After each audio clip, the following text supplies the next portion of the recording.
Shalom Bapak Mama, saudara-saudariku yang diberkati Tuhan.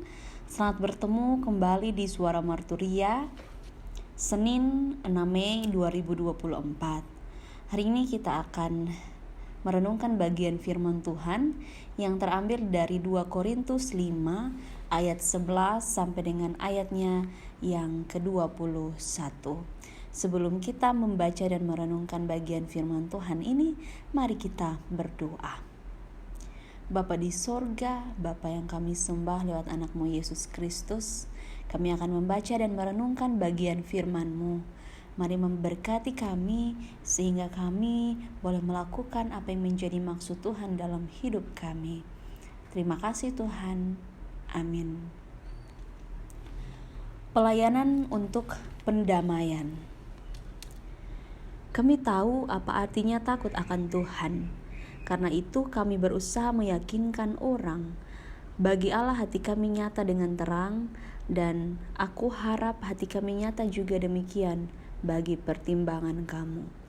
Dengan ini kami tidak berusaha memuji-muji diri kami sekali lagi kepada kamu, tetapi kami mau memberi kesempatan kepada kamu untuk memegahkan kami, supaya kamu dapat menghadapi orang-orang yang bermegah karena hal-hal lahiriah dan bukan batinia. Sebab jika kami tidak menguasai diri, hal itu adalah dalam pelayanan Allah. Dan jika kami menguasai diri, hal itu adalah untuk kepentingan kamu. Sebab kasih Kristus yang menguasai kami, karena kami telah mengerti bahwa jika satu orang sudah mati untuk semua orang, maka mereka semua sudah mati. Dan Kristus telah mati untuk semua orang, supaya mereka yang hidup tidak lagi hidup untuk dirinya sendiri, tetapi untuk Dia yang telah mati dan telah dibangkitkan untuk mereka. Sebab itu kami tidak lagi menilai seorang juga pun menurut ukuran manusia.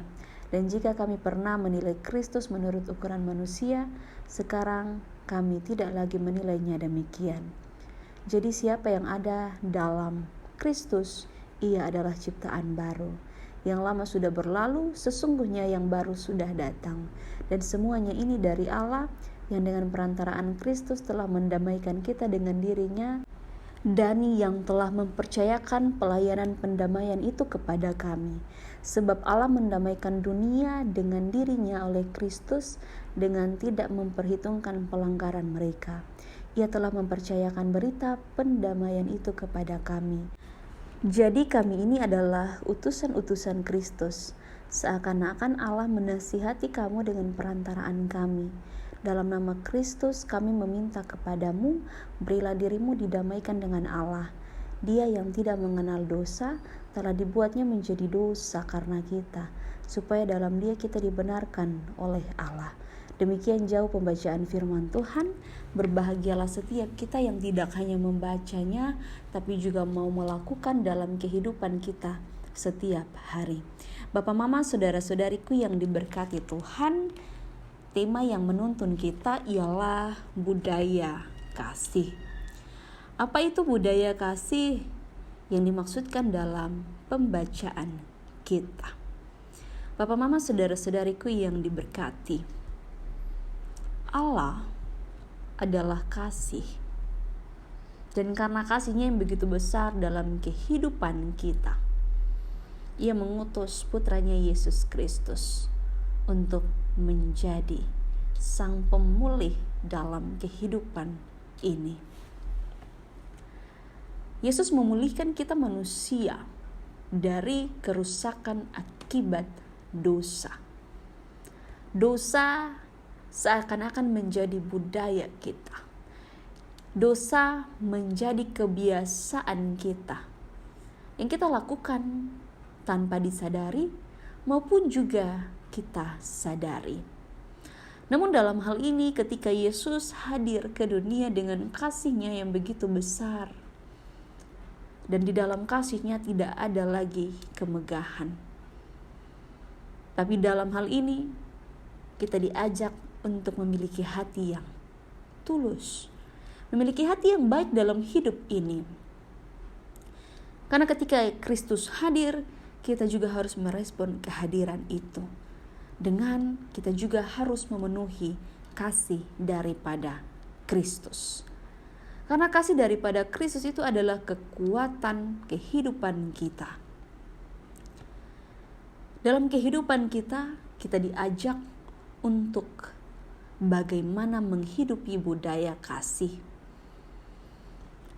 Kristus datang ke dunia karena kasih Allah. Dan budaya kasih itu harus terus kita hidupi sampai kapanpun. Karena kita hidup di dalam Kristus. Mengapa kita harus hidup dan melakukan budaya kasih itu? Karena kita adalah ciptaan baru. Ciptaan yang kemudian harus melakukan apa yang menjadi maksud Tuhan dalam kehidupan ini. Setiap hari kita sebagai ciptaan baru. Jadi hal-hal yang lama, hal-hal yang berkaitan dengan dosa harus kita tinggalkan. Karena Kristus dengan kasih-Nya yang begitu besar telah menebus kita manusia. Bapak, mama, saudara-saudariku yang diberkati, ini luar biasa. Siapa yang bisa menghidupi budaya kasih secara konsisten? Kita sebagai manusia, terkadang kita melakukan kasih itu. Tapi terkadang juga kita lupa bahwa kasih itu harus dilakukan secara konsisten. Tapi kasih ini adalah mandat dari Allah itu sendiri. Maka dari itu mari kita berefleksi dalam kehidupan ini. Ketika kita hidup bersama dengan keluarga kita, dengan sanak saudara kita, dengan rekan-rekan kita, dengan orang-orang yang kita kasihi, bagaimana kita sudah menghidupi budaya kasih itu dalam kehidupan ini. Karena kita sudah didamaikan dengan Allah melalui Yesus Kristus. Maka dari itu, mari kita merespon firman Tuhan ini. Kita membawa kehidupan kita kepada hidup yang berkenan kepada Allah. Meninggalkan segala sesuatu yang jahat dan hidupi apa yang menjadi kasih Allah dalam hidup kita. Apa yang Tuhan mau dalam hidup kita, apa yang Tuhan mau dalam diri kita, dan apa yang Tuhan mau dalam apapun yang kita lakukan, di mana saja kita berada. Kiranya kita terus menjadi berkat, karena Allah sang sumber pemelihara kehidupan kita, terus memberikan kita kesempatan untuk kita melakukan budaya kasih di mana saja kita berada. Tuhan menolong kita. Amin. Mari kita berdoa. Bapa di surga, Bapa yang kami sembah lewat anak-Mu Yesus Kristus, kami sangat bersyukur karena cinta kasih-Mu kami boleh merasakan kasih itu melalui firman Tuhan yang sudah kami dengarkan. Mari Bapa, Engkau memberkati. Biarlah kehidupan kami terus menjadi kehidupan yang menjadi berkat bagi orang lain. Biarlah kami terus beriman kepada Tuhan, melakukan apa yang menjadi maksud Tuhan, melakukan kasih sebagai budaya itu sendiri. Mari memberkati kehidupan kami dari saat ini kekal selama-lamanya. Amin. Bapak, mama, saudara-saudariku, terima kasih telah mendengarkan suara Marturia. Tuhan Yesus memberkati kita semua. Sampai jumpa.